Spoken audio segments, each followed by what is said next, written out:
4 जून और आजाद समाज पार्टी की लीडरशिप ने कोर कमेटी ने तय किया कि 2 साल पहले 4 जून को परिणाम आए लोकसभा के, तो इस दिन को व्यवस्था परिवर्तन दिवस के रूप में मनाएं।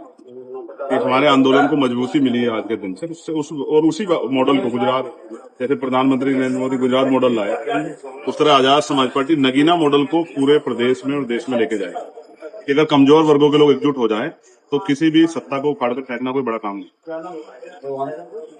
उसी प्रक्रिया में आज सत्ता परिवर्तन यात्रा हम लोग शुरू कर रहे हैं, जो यात्रा बिजनौर से शुरू होकर फिर मेरठ शामली होते हुए अगले फेज में पूरे प्रदेश में जाएंगे। सांसद जी, आज 4 थानों की और हमारे सभा जो है वो आशीर्वाद सभा नगीना की और बिजनौर की महान जनता के आशीर्वाद के लिए वो हमने इंदिरा बाल भवन में रखी। इस पे अगर आपको कोई सवाल हो तो आप बताओ। आज के सत्ता परिवर्तन के लिए जो आपको यहाँ घेराबंदी कर रखी है, जो पुलिस प्रशासन बाहर का, इसके बारे में ये तो मतलब क्या मतलब है? और कोई सवाल एक ही बार पूछ लो तो मैं सबका जवाब एक ही बार। बस सवाल तो सांसद जी यही है, सुबह से 4 से 5 थानों के फोर्स ने आपको घेर रखा है, निकलने नहीं दे रहे हैं, क्या कहना है? देखिए, ऐसा है, हम लोग बड़े संवैधानिक लोग हैं। अगर कोई भी ऐसी स्थिति होगी तो हम लोग संवैधानिक रूप से उसका रास्ता निकालें। रही 4 थानों की 5 थानों की पुलिस की, तो पुलिस तो जनता की सुरक्षा के लिए डराने धमकाने का काम पुलिस कब से करने लगी। अगर पुलिस जो है सत्ता के सारे डराने धमकाने का काम करेगी तो भाई ठीक है, पुलिस के भाइयों का भी उनसे उनकी वार्ता करके हल निकालने की कोशिश करेंगे। हम तो संवैधानिक लोग हैं, तो संविधान में आस्था विश्वास रखते हैं, संविधान के आधार पर काम करेंगे। तो आज की जो सत्ता परिवर्तन रैली है, ये अभी मैं मुख्यालय जा रहा हूँ, वहीं अधिकारी सीनियर अधिकारी वहां मौजूद हैं। कोई अगर उनको कोई ऐतराज होगा यात्रा पे किस चीज में, तो उनसे बैठ के बात करेंगे। हालांकि हमने हर चीज की परमिशन डाली थी, कल रात तक भी हमने परमिशन उनको 1 बजे तक उनसे मांगते रहे। पता नहीं क्यों, किसके दबाव में परमिशन नहीं दे रहे। मैं तो स्पष्टवादी व्यक्ति हूँ, अगर सरकार जो है मुझे मेरे लोगों के बीच में जाने नहीं देगी, मेरी बातें रखने देगी, तो इसको लोकतंत्र की हत्या को हम लोग कैसे बर्दाश्त करेंगे? भाई, मुझे सुरक्षा की आवश्यकता तभी तो जब मैं भीड़ में जा रहा हूँ। जब मुझे आप जाने नहीं दोगे मेरे लोगों के बीच में यात्रा में, तो फिर मैं सुरक्षा का क्या करूंगा? तो अपनी सुरक्षा वापस ले लो। अच्छा, आपको परमिशन नहीं दी गई, इसके पीछे क्या कारण मानते हैं? आप लोग बेहतर जानते हैं।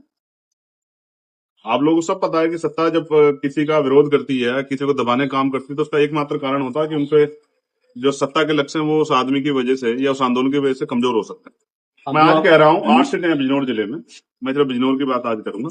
अगर यहाँ कमजोर वर्गों के लोगों ने समझदारी दिखाई, जैसे दिखाई थी 2024 में, तो परिणाम ये होंगे कि भारतीय जनता पार्टी की एक भी सीट इस जिले में नहीं जीत पाएगी। भारतीय जनता पार्टी विधानसभा 8 के 8 विधायक आजाद समाज पार्टी काशीराम के होंगे, और मैं फिर कहता हूँ जनता के बीच के होंगे।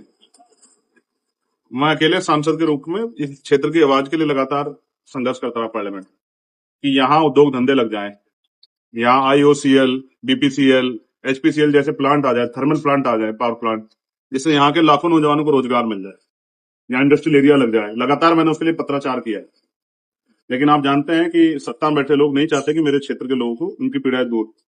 मैं जो निधि मेरे पास है उस समय सड़कें, बिजली की व्यवस्था, पानी की व्यवस्था, लाइट की व्यवस्था, तालाब का सौंदर्यीकरण, ये सब चीजें कराता हूं। लेकिन इससे बढ़ के भी अभी भी बहुत सारी जरूरतें हैं। सत्ता अपने सरकार उत्तर प्रदेश की अपने विधायकों को 5 करोड़ रुपए देती है, अपने सांसदों को हम 1 करोड़ रुपए की बात करते हैं। तो ये जो कानून के साथ भेदभाव है, ये सब देख रहे हैं हम लोग। सांसद जी, अगर मान लिया सत्ता परिवर्तन में कहीं प्रशासनिक हस्तक्षेप से कहीं अवरोध पैदा होता है, तो क्या आप इसको ताकत के रूप में देखेंगे या कमजोरी के रूप में? नहीं, कमजोर तो हम इसलिए नहीं है कि हम लोग यहाँ ताकत में हैं। भाई, अगर हम ताकत में नहीं होते तो पुलिस हमें हमारे लोगों को लाठी मार देती। आप समझे नहीं समझे? कमजोरों से कैसे लड़ती है पुलिस? गिरवान पकड़ के मारते, लाठीचार्ज करके जहाँ मजबूत होते हैं उसमें वार्ता करती है। अगर पुलिस वार्ता कर रही थी, ये हमारी मजबूती का प्रमाण है। अब पुलिस प्रशासनिक अधिकारियों ने आपको जो है यहाँ से बिजनौर जाने की अनुमति देती है, मतलब मैं पूछना चाहता हूँ भाई, ये लोकतांत्रिक प्रदेश है, ये लोकतांत्रिक जिला है, ये लोकतांत्रिक देश है, पुलिस की परमिशन से मैं कहीं क्यों जाने लगा? सांसद जी, आज आपको दूसरी बात आप समझते हैं ये क्या बात है कि आप ये कह रहे हैं कि पुलिस ने आपको परमिशन दे दी जिला मुख्यालय जाने की? इसका मतलब मैं सारे काम पुलिस से परमिशन लेकर करूंगा? सांसद जी, आज आपको मैं कोई गलत काम करने जा रहा हूँ तो पुलिस मुझे रोक ले, मुझे जेल भेज दे, आज आपको दूसरी बार रोकने का प्रयास किया गया है। एक आप ठाकुर द्वारा जा रहे थे, तभी आपको रोकने का प्रयास किया गया, आपको इस द्वारा रोक दिया गया। इसको क्या कहना, इसके बारे में क्या कहना चाहेंगे? मैं ऐसा क्यों? लोगों को न्याय दिलाने के लिए जाता हूँ तो पुलिस मुझे रोक लेती है। मैं अन्याय करने थोड़ा जाता हूँ, कहीं मैंने अन्याय किया हो मुझे बता दो। आप लोग सब लोग, आप लोग को पत्रकार है। कार्य प्रणाली के बारे में आपका क्या कहना है? पुलिस का कोई दोष नहीं, पुलिस सरकार के आधार पर कार्य करती है। राजनीतिक मामला है, सरकार के आधार पर कार्य करती है, सरकार के आदेश पर कार्य करती है। आज सरकार हमारे काम